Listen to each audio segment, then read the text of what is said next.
గృహహింస నీకు ఎక్కడో మిస్ అవుతుంది కదా సార్ మీకు. కరెక్టే. సర్దుకోవే. ఐదు సర్దుకో.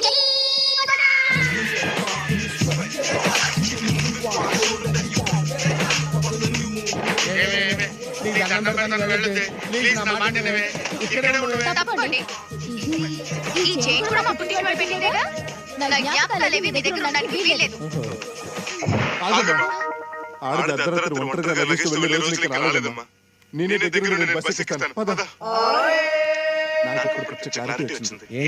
మీరు నిజంగా ముగ్గురు వెళ్ళాలి. సార్ క్లారిటీ వచ్చిందంట. మేము నిజంగా ముగ్గురు వెళ్ళాలనంట. వాడెవడో ఫిగర్ చెప్పాడు 10,000 తీసుకున్నాడు. ఇంకొకడు వచ్చి 10,000 తీసుకున్నాడు. వీడెవడో స్ట్రైట్ గా వచ్చి ముగ్గురు వెళ్ళాలని చెప్పి